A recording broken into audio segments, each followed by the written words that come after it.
Welcome to this less than 10-minute tutorial on creating an animated GIF for Instagram timeline posts using Adobe Photoshop. Animated timeline posts, when done tastefully, really catch your audience's eye and are easier to make than you think. We'll be creating the graphic you see here, so grab the source file from the tutorial post and let's get started. Okay, so you're going to want to go ahead and open up your Photoshop version and you're going to create a new file by going to File, New. Currently, Instagram posts for the square timeline wall are 1080 by 1080 pixels. If you don't already have something recently set up, you can go ahead and just enter those values here. 1080 pixels. I keep 300 dpi just for the sake of quality. You can do 72, that's fine as well, but I like to go high and then compress during my export of the GIF. So go ahead and create that. Before we go any further, it's a good time to go ahead and save this file. Go to File, Save As. Just give it any title you think is best. We're going to go ahead and add our main product image, and to do so, we're going to do a new layer by clicking the plus sign down here. Sorry, go ahead and plus sign here. Go to Layer, Smart Objects, and Convert to Smart Object. This is going to give us versatility moving forward so we can reuse this file that we're setting up for future animated campaigns. Double clicking this goes into the smart layer itself, and I'm going to cut and paste a dummy product that I made with my Lunar New Year brushes into that to act as the mock product. I'm going to close this PSB file, go back to the sample, and there you can see it within my layers. I'm going to go ahead and rename that layer Product, just for sake of organization. Our promotional copy, I went and just for the sake of simplicity added copy a sale for the sale and Happy Lunar New Year. I just cut and paste these from the original file. You can add whichever content or copy you think is fit, matching with your brand and your product. Beyond that, we're going to go ahead and add another file, and this is where we're going to start our animated portion. We're going to do the same thing that we did with the product. We're going to make it into a smart layer by going to Layer, Smart Objects, Convert to Smart Objects.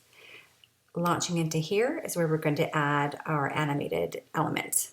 In our sake, we're using, for this example, we're using this firework graphic.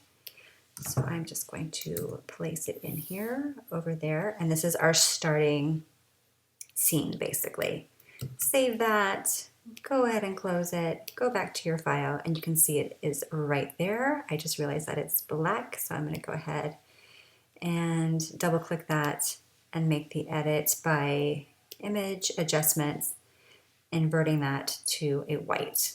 Saving that again, go back to our file, and there it's a little bit as I intended. I can see now that the placement's a little bit large, so you can go ahead and make your tweaks now.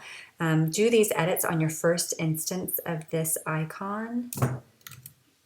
It's going to be easier than doing it later.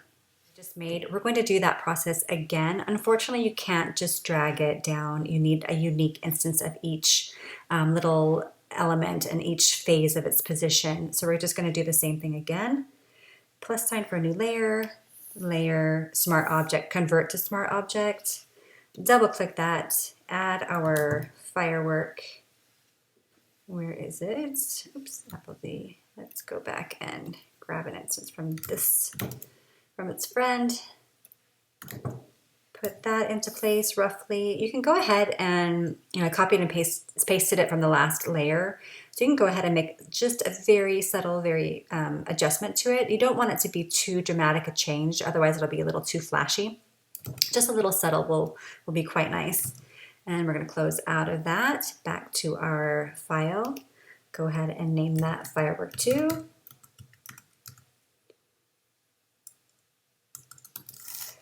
To return, and let's do that one more time. I'm going to do the plus sign, layer, Smart Object, Convert to Smart Object, double click that, paste our little graphic, drag it up to the corner, and best guess, just try to make a little change to it. This time I'm going to make it just a little bit smaller, and maybe just a slight tweak rotation, and save that and close that. You can add it and change things later. You can see now the difference in position and scale because they're all on.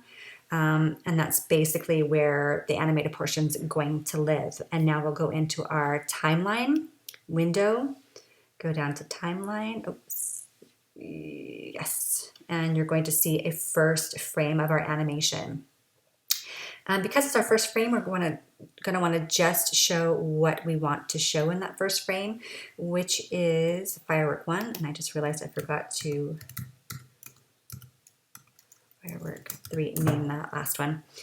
So in our first frame, we want to show the firework in its original position. And then we're going to go down here to our timeline, click the plus button here for a new frame, a new instance of that scene. And in this one here, we're going to toggle to the next firework there and turn off the first one. So now this version of the firework is shown. So you can toggle with your mouse here by pointing 1 and 2, 1 and 2, and make adjustments as you see fit. Let's do that the third time for our third instance of firework by clicking again the plus sign, and now we're going to choose turn off this firework 2 and turn on firework 3 for our third instance of the firework. So you can go ahead and, like in this, if you want to see how everything is going to change from frame to frame, you can kind of onion scan, if you will, by seeing what the next frame is going to be like if you just follow the order of firework 1, firework 2, and so on. So you can see that that jumps. I think that's not so much the issue with that scene. It's probably from 2 to 3 that is the bigger jump. I think so. So you can go ahead and make some adjustments on here without having to go back into the smart layers themselves. You can get away with that. Oops. But sometimes it's hard to isolate it, as you just saw. So let's see what that does if we test it. Don't forget to go ahead and turn off the other layers though. Go back into your animation, because anything that's seen in this frame, as you can see here, the layers that are visible, you're going to see them. So you want to be sure to each on a frame by frame basis toggle on and off the layers to be reflected in your animation. And we're going to test that, and I think that looks very fireworky. And so I'm happy with that. I will keep that. I wanted to point out too that you can change the duration of each frame. With an animated GIF, they're usually pretty quick. My settings is 0.1 seconds. You can switch to 0.2 to see, but I think that's going to make it a little choppy. You'll have to test and see what works best in your case. 0.2 seconds isn't that bad. You can set how many times you want it to loop forever in a GIF's case is best. I mean, that's a little bit slow. Let's test it with 0.1 second again on a loop. 0.1 second. So I like that. I prefer that. I'm going to go ahead and stick with that. And that basically is all you need for just a simple animated GIF for a timeline wall post. It's just 3 frames, and what you need to do is to go ahead and export our GIF so that we can use it. We're going to go to File, Export, Save for Web. It's going to launch this, and you're going to want to be sure to select GIF at the top.